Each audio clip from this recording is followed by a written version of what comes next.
Net neutrality ಅಂತ ಬರುತ್ತೆ. Net neutrality ಅಂತ ಅಂದರೆ ಹೇಳ್ತೀನಿ ನೋಡಿ, ಇಷ್ಟೇ ನಿಮಗೆ. ಈಗ ನಿಮ್ಮ ಮೊಬೈಲ್ನಲ್ಲಿ ವಾಟ್ಸಾಪ್ ಇರುತ್ತೆ, ಫೇಸ್ಬುಕ್ ಇರುತ್ತೆ, ಯೂಟ್ಯೂಬ್ ಇರುತ್ತೆ, ಅಮೆಝಾನ್ ಪ್ರೈಮ್ ಇರುತ್ತೆ ಅಲ್ವಾ, ಅಥವಾ ಫ್ಲಿಪ್ಕಾರ್ಟ್ ಇರುತ್ತೆ, ಅಥವಾ ನೀವು ಕ್ರೋಮ್ನಲ್ಲಿ ನಿಮ್ಮದೇ ಒಂದು ವೆಬ್ಸೈಟ್ ಮಾಡಿರ್ತೀರಿ ಅನ್ಕೋಣ ಅಲ್ವಾ. ಸರಿ, ಇವೆಷ್ಟಿವೆ? 1 2 3 4 5 6.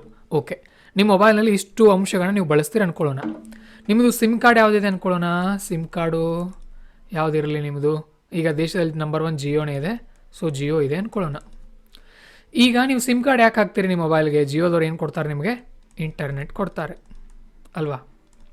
ಇಂಟರ್ನೆಟ್ ನೀವೇನು ಕೊಟ್ಟಿರ್ತೀರಿ? ಉದಾಹರಣೆಗೆ ಒಂದು 660 ರೂಪಾಯಿ ಕೊಟ್ಟಿರ್ತೀರಿ. ಎಷ್ಟು? 84 ದಿನಕ್ಕೆ ಪ್ರತಿದಿನ 1.5 GB ಕೊಡ್ತಾರೆ ಅಂದ್ಕೊಳ್ಳೋಣ. ಅವರು ಒಂದು ಎಕ್ಸಾಂಪಲ್ ಕೊಡ್ತಾ ಇದ್ದೀನಿ, ಅದರ ರೇಟ್ ಹೆಚ್ಚು ಕಮ್ಮಿ ಇರ್ಬೋದು. ಈಗ ಈ 1.5 GB ಇದೆಯಲ್ಲ, ಇದು ನೀವು ವಾಟ್ಸಪ್ ಬಳಸುವಾಗಲೂ ಕೂಡ ಒಂದೇ ಸ್ಪೀಡ್ನಲ್ಲಿ ಬರಬೇಕು, ಫೇಸ್ಬುಕ್ ಬಳಸುವಾಗಲೂ ಕೂಡ ಒಂದೇ ಸ್ಪೀಡ್ನಲ್ಲಿ ಬರಬೇಕು. ಅಂದರೆ ಉದಾಹರಣೆಗೆ ವಾಟ್ಸಪ್ ಬಳಸುವಾಗ ನಿಮಗೆ ಅದು 1 MB ಸ್ಪೀಡ್ನಲ್ಲಿ ಬರ್ತಾ ಇದೆ ಅಂದರೆ ಇಂಟರ್ನೆಟ್ಟು ಅದೇ ಸ್ಪೀಡ್ನಲ್ಲಿ ಬರ್ತಾ ಇರಬೇಕು. ಫೇಸ್ಬುಕ್ ಬಳಸುವಾಗಲೂ 1 MB ನಲ್ಲೇ ಬರ್ತಾ ಇರಬೇಕು. ಯೂಟ್ಯೂಬ್ನಲ್ಲೂ ಕೂಡ 1 MB ಪರ್ ಸೆಕೆಂಡೇ ಬರ್ತಾ ಇರಬೇಕು, MBPS. ಆಮೇಲೆ ಅಮೆಝಾನಲ್ಲಿ ಕೂಡ 1 MBPS ಇರಬೇಕು. ಫ್ಲಿಪ್ಕಾರ್ಟ್ ಬಳಸುವಾಗಲೂ ಕೂಡ 1 MBPS ಇರಬೇಕು. ಅಥವಾ ಕ್ರೋಮ್ನಲ್ಲಿ ನಿಮ್ಮದೇ ವೆಬ್ಸೈಟನ್ನು ಬಳಸುವಾಗಲೂ ಕೂಡ ನಿಮಗೆ 1 MBPS ಬರ್ತಾ ಇರಬೇಕು. ಇದರ ಅರ್ಥ ಏನು?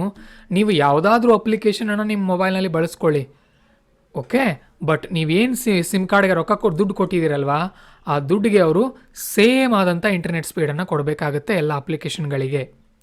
ಅಕಸ್ಮಾತ್ ಅವರೇನಾದರೂ ಒಂದು ಅಪ್ಲಿಕೇಶನ್ನ ಯೂಸ್ ಮಾಡುವಾಗ ಜಾಸ್ತಿ ಇಂಟರ್ನೆಟ್ ಸ್ಪೀಡ್ ಕೊಡೋದು ನಿಮಗೆ, ಮತ್ತೊಂದನ್ನು ಬಳಸುವಾಗ ಸ್ಲೋ ಕೊಡೋದು, ಆ ರೀತಿ ಮಾಡ್ತಾ ಹೋದರೆ ಅದು ಅನ್ಯಾಯ, ಮೋಸ. ಓಕೆ, ಹೀಗೆಲ್ಲದಕ್ಕೂ ಸೇಮ್ ಕೊಟ್ಟರೆ ಅದನ್ನು ಏನಂತ ಕರೀತಾರೆ? ನೆಟ್ ನ್ಯೂಟ್ರಾಲಿಟಿ ಅಂತ ಕರೀತಾರೆ. 1 MB ಒಂದು ಉದಾಹರಣೆ ಇದು. 1 MB ಅಂದರೆ ಎಲ್ಲ ಅಪ್ಲಿಕೇಶನ್ನ ಸಮಾನವಾಗಿ ನೋಡ್ತಾ ಇದ್ದಾರೆ ಅಂತ ಅರ್ಥ. ಹೆಚ್ಚು ಕಮ್ಮಿ ಮಾಡ್ತಾ ಹೋದರೆ ಅದರ ಅರ್ಥ ಏನಾಗುತ್ತೆ? ಮೋಸ ಮಾಡಿದಾಗ ಅವರು.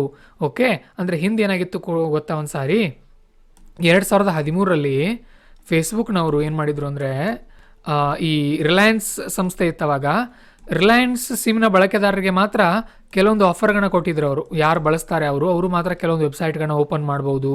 ಓಕೆ, ಇಂಟರ್ನೆಟ್ ಅವರಿಗೆ ಸ್ಪೀಡ್ ಇರುತ್ತೆ, ಹೀಗೆಲ್ಲ. ಅದನ್ನು ಕೋರ್ಟಿಗೆ ಕೇಸ್ ಹಾಕಿ ಕೆಲವೊಬ್ಬರು, ಅದು ಅನ್ಯಾಯ, ಅದು ಮೋಸ, ಕೆಲವೊಂದೇ ವೆಬ್ಸೈಟ್ಗಳಿಗೆ ಆ ರೀತಿ ಇಂಟರ್ನೆಟ್ ಸ್ಪೀಡ್ ಕೊಡೋದಾಗಲಿ, ಅವಕಾಶ ಮಾಡಿಕೊಡೋದಾಗಲಿ ತಪ್ಪಾಗುತ್ತೆ. ಅದರ ಬದಲಾಗಿ ಎಲ್ರಿಗೂ ಕೂಡ ಒಂದೇ ರೇಟ್ನಲ್ಲಿ, ಒಂದೇ ಸ್ಪೀಡ್ನಲ್ಲಿ ನೀವು ಇಂಟರ್ನೆಟನ್ನು ಕೊಡಬೇಕಾಗತ್ತೆ ಅಂತ ಹೇಳಿದರು. ಅರ್ಥ ಆಯ್ತಾ ಇದು? ಸೊ ನೆಟ್ ನ್ಯೂಟ್ರಾಲಿಟಿ ಅಂತ ಅಂದ್ರೇನು? ನೀವು ಯಾವುದೇ ಅಪ್ಲಿಕೇಶನ್ನ ನಿಮ್ಮ ಮೊಬೈಲ್ನಲ್ಲಿ ಬಳಸಿ ಇಂಟರ್ನೆಟ್ ಸ್ಪೀಡ್ ಬರಲೇಬೇಕು, ಅಷ್ಟೇ ಸ್ಪೀಡ್ ಬರಬೇಕು. ಓಕೆ, ಅದು ಲೀಗಲ್ ಆಗಿರ್ಬೇಕು. ಮತ್ತು ಅದು ವೆಬ್ಸೈಟು ಇಲ್ಲೀಗಲ್ ವೆಬ್ಸೈಟ್ ಎಲ್ಲ ಓಪನ್ ಮಾಡುವಾಗ ಮತ್ತೆ ಅದು ಬಂದಾಗುತ್ತೆ ನಿಮ್ಮದು, ಹಾಗೆ ಅನ್ಕೊಳ್ಳಿಕ್ಕೆ ಹೋಗಬೇಡಿ ಮತ್ತೆ. ಓಕೆ, ಇದು ಅರ್ಥ ಆಯ್ತಾ ನಿಮಗೆ? ಇದನ್ನು ನೆಟ್ ನ್ಯೂಟ್ರಾಲಿಟಿ ಅಂತ ಕರಿತೀವಿ. ಇದು ಒಳ್ಳೆಯದು, ತುಂಬ ಒಳ್ಳೆಯದು. ಯಾಕಂದರೆ ನಮಗೇನು ಬೇಕೋ ನಮ್ಮ ಇಚ್ಛೆ ಅಲ್ವಾ ಅದು. ಅವ್ರು ಯಾರು ನಮಗೆ ಹೇಳೋಕೆ ಇದನ್ನು ಇದನ್ನು ಯೂಸ್ ಮಾಡುವಾಗ ಸ್ಪೀಡ್ ಬರುತ್ತೆ ನಿಮ್ಮ ಇಂಟರ್ನೆಟ್ಟು, ಇದನ್ನು ಯೂಸ್ ಮಾಡುವಾಗ ಸ್ಲೋ ಬರುತ್ತೆ ಅಂತ ಹೇಳೋಕೆ ಅವ್ರು ಯಾರು? ನಾವು ದುಡ್ಡು ಕೊಟ್ಟಿರ್ತೀವಿ, ನಾವು ಏನಾದರೂ ನೋಡ್ಕೊಳ್ಬೋದು 1.5 GB ಹೌದಲ್ವಾ? ಅದನ್ನು ನಾವೇನಂತ ಕರಿತೀವಿ? ನೆಟ್ ನ್ಯೂಟ್ರಾಲಿಟಿ ಅಂತ ಕರಿತೀವಿ. ಓಕೆ, ಹಾಗಾದರೆ ಏನಾಗಿದೆ ಸರ್ ಇಲ್ಲಿ ಏನು ಕೇಸ್ ಆಗಿದೆ ಅಂತಂದರೆ ಹೇಳ್ತೀನಿ ನೋಡಿ. ವೆರಿ ಇಂಟ್ರೆಸ್ಟಿಂಗ್ ಕೇಸ್ ಇದೆ ಇದು. Around 128 startups have returned to Telecom Regulatory Authority of India opposing telecom service providers push for regulating over the top services.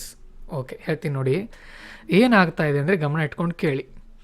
ಈಗ ಟೆಲಿಕಾಮ್ ಸರ್ವಿಸ್ ಪ್ರೊವೈಡರ್ಸ್ ಅಂತ ಇರ್ತಾರೆ. ಉದಾಹರಣೆಗೆ ಏರ್ಟೆಲ್, ಜಿಯೋ ಮತ್ತು VI ಮತ್ತು BSNL. ಇವರು ಟೆಲಿಕಾಮ್ ಸರ್ವಿಸ್ ಪ್ರೊವೈಡರ್ಸ್. ಏನು ಕೊಡ್ತಾರೆ ಇವರು? ನಮಗೆ ಇಂಟರ್ನೆಟನ್ನು ಕೊಡ್ತಾರೆ. ಓಕೆ, ಸರಿ. ನೆಕ್ಸ್ಟ್ ಯಾರು ಇವರಿದ್ದಾರೆ ಅನ್ಕೋಣ. ಯಾರು? ಉದಾಹರಣೆಗೆ ಅಮೆಝಾನ್ ಪ್ರೈಮ್ ವಿಡಿಯೋದವರು, ಹಾಟ್ಸ್ಟಾರ್ದವರು, ಮತ್ತು ಯಾರ್ಯಾರು? ಆಹಾದವರು. ಯಾರವರು? ತೆಲುಗುದವ್ರದ್ದೊಂದು OTT ಇದೆಯಲ್ಲ ಅವ್ರದ್ದು. ಮತ್ತು ಆಲ್ಟ್ ಬಾಲಾಜಿ ಅಂತ ಇದೆ, ಬಹಳ ಇವೆ ಬಿಡಿ OTTಗಳಲ್ವಾ. ಜಿಯೋ ಸಿನಿಮಾ ಅಂತ ಇದೆ ಅಲ್ವಾ. ಹಾಂ, ಇವ್ರು ಯಾರು? ಇವರು OTT, ಓವರ್ ದ ಟಾಪ್ ಪ್ಲ್ಯಾಟ್ಫಾರ್ಮ್ಗಳಿವರು. ಇವರೇನು ಮಾಡ್ತಾರೆ? ಮೊಬೈಲ್ಗಳಲ್ಲಿ ವಿಡಿಯೋ ಕೊಡ್ತಾರೆ ಅಲ್ವಾ ನಮಗೆ. ಹೈ ಕ್ವಾಲಿಟಿ HD ಇರುತ್ತೆ, ಸಿನಿಮಾಗಳಿರುತ್ತೆ, ವೆಬ್ ಸೀರೀಸ್ ಇರುತ್ತೆ, ಕ್ರಿಕೆಟ್ ಇರುತ್ತೆ, ಎಲ್ಲ ಇರುತ್ತಲ್ವ ಇದರಲ್ಲಿ. ಹಾಂ, ಈಗ ನೋಡಿ ಇನ್ನೊಂದು ಬನ್ನಿ. ಇನ್ನೊಂದು ಏನಂತಂದರೆ ವಾಟ್ಸಪ್, ಫೇಸ್ಬುಕ್, ಇನ್ಸ್ಟಾಗ್ರಾಮ್ ಮತ್ತು ಗೂಗಲ್. ಓಕೆ, ನೋಡಿ ವಾಟ್ಸಪ್ ಯೂಸ್ ಮಾಡುವಾಗ, ಫೇಸ್ಬುಕ್ ಯೂಸ್ ಮಾಡುವಾಗ, ಅಥವಾ ಇನ್ಸ್ಟಾಗ್ರಾಮ್ ಯೂಸ್ ಮಾಡುವಾಗ, ಅಥವಾ ಯೂಟ್ಯೂಬ್ ಯೂಸ್ ಮಾಡುವಾಗ ನಾವೆಲ್ಲ ಏನು ಮಾಡ್ತೀವಿ? ಕಡಿಮೆ ಇಂಟರ್ನೆಟ್ ಯೂಸ್ ಮಾಡ್ತೀವಿ ಅಲ್ವಾ. ಬಟ್ ಈ ಅಮೆಝಾನ್ ಪ್ರೈಮ್ ಇರ್ಬೋದು, ಹಾಟ್ಸ್ಟಾರ್ ಇರ್ಬೋದು, ಆಹಾ ಇರ್ಬೋದು, ಅಲ್ಟ್ ಬಾಲಾಜಿ ಇರ್ಬೋದು, ಜಿಯೋ ಸಿನಿಮಾ ಇರ್ಬೋದು, ಈ ಎಲ್ಲ ಒ ಟಿ ಟಿಗಳನ್ನ ಅಂದರೆ ಈ ಒಂದು ಮೂವಿ ನೋಡುವಂತಹ ಒಂದು ವೆಬ್ಸೈಟ್ಗಳನ್ನ ಯೂಸ್ ಮಾಡುವಾಗ ಅಥವಾ ಆ್ಯಪ್ಗಳನ್ನ ಯೂಸ್ ಮಾಡುವಾಗ ಇಂಟರ್ನೆಟ್ ಸಿಕ್ಕಾಪಟ್ಟೆ ಸ್ಪೀಡಾಗಿ ಬಳಕೆ ಆಗುತ್ತೆ, ಹೌದಲ್ವಾ. ಎಸ್, ಇಂಟರ್ನೆಟ್ ಸಿಕ್ಕಾಪಟ್ಟೆ ಸ್ಪೀಡಾಗಿ ಬಳಕೆ ಆಗೋದ್ರಿಂದ ಇಂಟರ್ನೆಟ್ ಕೊಡೋ ಸಂಸ್ಥೆಗಳಿರುತ್ತಲ್ಲ ಅವ್ರಿಗೆ ಜಾಸ್ತಿ ಒತ್ತಡ ಬೀಳುತ್ತೆ. ಅಂದರೆ ಅವ್ರು ಏನು ಮಾಡಬೇಕಾಗತ್ತೆ ಪಾಪ, ಹೆಚ್ಚೆಚ್ಚು ಮೂಲಸೌಕರ್ಯಗಳನ್ನ ಒದಗಿಸಬೇಕಾಗತ್ತೆ. ಯಾರಿಗೆ? ಜನರಿಗೆ. ಅಂದರೆ ಟವರ್ಗಳನ್ನ ಜಾಸ್ತಿ ನಿರ್ಮಾಣ ಮಾಡಬೇಕು, ಓಕೆ, ಮೂಲಸೌಕರ್ಯಗಳನ್ನ ಚೆನ್ನಾಗಿ ಕೊಡಬೇಕು ಅಲ್ವಾ. ಮತ್ತು ಸರ್ಕಾರದ ರೂಲ್ಸ್ಗಳು ಕೂಡ ಯಾರಿಗೆ ಜಾಸ್ತಿ ಅಪ್ಲೈ ಆಗುತ್ತಂದರೆ ಇವ್ರಿಗೆ, ಯಾರು ಈ ಇಂಟರ್ನೆಟ್ ಕೊಡ್ತಾರಲ್ವ, ಏರ್ಟೆಲ್, ಜಿಯೋ, VI, BSNL, ಇವ್ರಿಗೆ ಜಾಸ್ತಿ ರೂಲ್ಸ್ಗಳು ಅಪ್ಲೈ ಆಗುತ್ತೆ. ಇವ್ರಿಗಿಲ್ಲ. ಅಮೆಝಾನ್ ಪ್ರೈಮ್ ಇರಲಿ, ಹಾಟ್ಸ್ಟಾರ್ ಇರಲಿ, ಆಹಾ ಇರಲಿ, ಅಲ್ಟ್ ಬಾಲಾಜಿ ಇರಲಿ, ಜಿಯೋ ಸಿನಿಮಾ ಇರಲಿ, ಇವ್ರಿಗೆ ಹೆಚ್ಚು ರೂಲ್ಸ್ಗಳು ಅಪ್ಲೈ ಆಗೋದಿಲ್ಲ. ಇವ್ರು ಆರಾಮಾಗಿ ಕುಳಿತುಕೊಂಡು ಒಂದು ಸಿನಿಮಾ ಮಾಡಿಬಿಟ್ರೆ ಅದನ್ನು ಜನ ಹೇಗೆ ಬೇಕಾದರೂ ಬಳಸ್ಕೊಳ್ಬೋದು. ಇವ್ರ ದುಡ್ಡು ಕೂಡ, ಆದಾಯವನ್ನು ಕೂಡ ಜಾಸ್ತಿ ಗಳಿಸ್ತಾರೆ ಇವರು, OTT ಅವರು.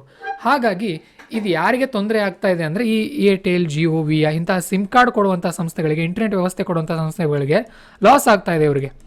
ಅಂದರೆ ಜಾಸ್ತಿ ಒತ್ತಡ ಬೀಳ್ತಾ ಇದೆ, ಜನ ಜಾಸ್ತಿ OTT ಗಳನ್ನ ಯೂಸ್ ಮಾಡ್ತಾ ಇರೋದ್ರಿಂದ. ಉದಾಹರಣೆ ನೆಟ್ಫ್ಲಿಕ್ಸ್ ಇನ್ನೊಂದು ತಗೊಳ್ಳಿ, ನೆಟ್ಫ್ಲಿಕ್ಸ್ ಕೂಡ ಓಕೆ.